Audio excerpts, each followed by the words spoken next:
नमस्कार। कभी सोचा है कि भारत में एक ऐसा राज्य है जिसकी आबादी ब्राजील से भी ज्यादा है? जी हां, आज हम बात कर रहे हैं उत्तर प्रदेश की। एक ऐसा प्रदेश जो सिर्फ भारत का सबसे ज्यादा आबादी वाला राज्य ही नहीं, बल्कि कह सकते हैं कि देश की राजनीति, संस्कृति और भविष्य की धड़कन है।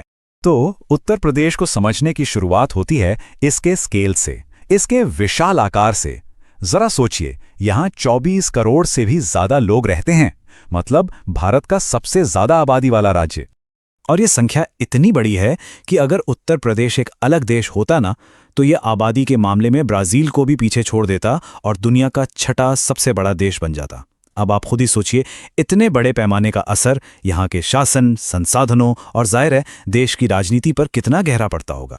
तो चलिए उत्तर प्रदेश को जरा और करीब से जानते हैं। हम देखेंगे कि इसकी पहचान क्या है, इसका इतिहास कितना पुराना है, आज ये कहाँ खड़ा है, इसकी अर्थव्यवस्था कैसी है और हाँ, इसकी संस्कृति और विरासत कितनी रिच है। तो शुरुआत करते हैं कुछ बेसिक बातों से जो आज के भारत में उत्तर प्रदेश की पहचान बनाती हैं। तो देखिए, इसका गठन हुआ 24 जनवरी 1950 को। एरिया के हिसाब से ये देश का चौथा सबसे बड़ा राज्य है। और एक बहुत ही दिलचस्प बात है इसकी दो राजधानियां हैं। लखनऊ है एडमिनिस्ट्रेटिव कैपिटल और प्रयागराज है जुडिशियल कैपिटल। यहाँ के जो राजकीय प्रतीक हैं वो भी इसकी रिच बायोडाइवर्सिटी की कहानी कहते हैं, जैसे शानदार सारस क्रेन हो या फिर पलाश का फूल जो खिलता है तो लगता है जैसे जंगल में आग लग गई हो। लेकिन देखिए, उत्तर प्रदेश की असली पहचान सिर्फ आज के आंकड़ों में नहीं है, इसकी जड़ें तो हजारों साल पुराने इतिहास में हैं। एक ऐसा इतिहास जो इसे सभ्यता और आस्था का एक बहुत बड़ा गढ़ बनाता है। कल्पना कीजिए, 6ठी शताब्दी ईसा पूर्व की। ये इलाका तब भारतीय सभ्यता का एपिसेंटर था। उस दौर के जो 16 महाजनपद थे ना, उनमें से आधे यानी 8 इसी जमीन पर थे। और सबसे दिलचस्प बात क्या है, ये कि काशी और कोसल जैसे प्राचीन साम्राज्यों की विरासत आज भी वाराणसी और अयोध्या जैसे हमारे आधुनिक शहरों में जिंदा है। सोचिए, हजारों सालों से चली आ रही ये एक अटूट कड़ी है। और यही वजह है कि ये जमीन दुनिया के 2 सबसे बड़े धर्मों के लिए इतनी पवित्र है। ये वही धरती है जहां भगवान राम ने अयोध्या में और भगवान कृष्ण ने मथुरा में जन्म लिया।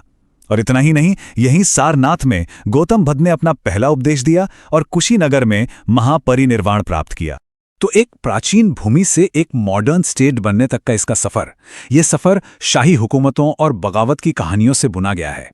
इसकी जो आज की पहचान है वो असल में ब्रिटिश दौर और आज़ादी के ठीक बाद के समय में बनी।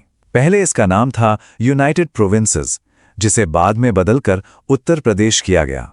और ये नहीं भूलना चाहिए कि 1857 की क्रांति का बिगुल भी यहीं से बजा था। मेरठ से शुरू हुई इस बगावत ने कानपुर, लखनऊ और झांसी को स्वतंत्रता संग्राम के नक्शे पर हमेशा के लिए खास जगह दे दी। आज की बात करें तो उत्तर प्रदेश एक बहुत बड़ी एडमिनिस्ट्रेटिव यूनिट है। इतने बड़े राज्य को ठीक से चलाने के लिए इसे 18 डिवीजन यानी मंडलों और 75 जिलों में बांटा गया है। और ये तरक्की सिर्फ एडमिनिस्ट्रेशन में नहीं, सोशल लेवल पर भी दिखती है। जैसे कि लिटरेसी रेट को ही ले लीजिए, पिछले एक दशक में ये करीब 68% से बढ़कर 78% से भी ज्यादा हो गया है। ये एक बहुत बड़ा और पॉजिटिव बदलाव है। चलिए, इतिहास से निकलकर अब बात करते हैं अर्थव्यवस्था की, क्योंकि उत्तर प्रदेश आज एक बड़ी इकोनॉमिक पावर के तौर पर भी उभर रहा है, खास तौर पर एग्रीकल्चर और छोटे उद्योगों में। यहाँ गंगा के मैदान इतने उपजाऊ हैं कि ये गन्ने का सबसे बड़ा उत्पादक है और इसी वजह से इसे एक बहुत प्यारा नाम मिला है, भारत का चीनी का कटोरा। लेकिन बात सिर्फ गन्ने तक ही नहीं रुकती। ये राज्य गेहूं और दूध के प्रोडक्शन में भी देश में सबसे आगे है। सच पूछें तो ये चीजें इसकी अर्थव्यवस्था की रीढ़ हैं। यहाँ की इकोनॉमी को एक और चीज जो बहुत तेजी से आगे बढ़ा रही है वो है वन डिस्ट्रिक्ट वन प्रोडक्ट यानी ODOP स्कीम। ये एक कमाल का आइडिया है। लक्ष्य यह है कि हर जिले के अपने खास प्रोडक्ट को एक ग्लोबल पहचान दी जाए। और इस स्कीम के जरिए क्या क्या सामने आ रहा है, सोचिए। अलीगढ़ के मजबूत ताले, मुरादाबाद का पीतल का काम, वाराणसी के दुनिया भर में मशहूर सिल्क साड़ियां और लखनऊ की नफीस चिकनकारी, ये तो बस कुछ नाम हैं। ये स्कीम लोकल कारीगरी को पूरी दुनिया दिखा रही है। और जाहिर है, जब इतिहास इतना गहरा हो और संस्कृति इतनी जिंदा दिल, तो वो जगह दुनिया के सबसे बड़े टूरिस्ट डेस्टिनेशंस में से एक तो बनेगी ही। आपको पता है, यहाँ एक नहीं, दो नहीं, बल्कि 3 यूनेस्को वर्ल्ड हेरिटेज साइट्स हैं जो दुनिया भर से लोगों को अपनी ओर खींचती हैं। और ये 3 हैं दुनिया में मोहब्बत की सबसे बड़ी निशानी ताजमहल, उसके बाद मुगल शानो शौकत का गवाह आगरा का किला, और तीसरा है सम्राट अकबर का वो शहर जो एक सपना था, फतेहपुर सीकरी।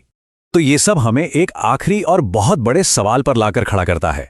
उत्तर प्रदेश अपनी प्राचीन विरासत से निकलकर एक मॉडर्न इकोनॉमिक इंजन बन रहा है,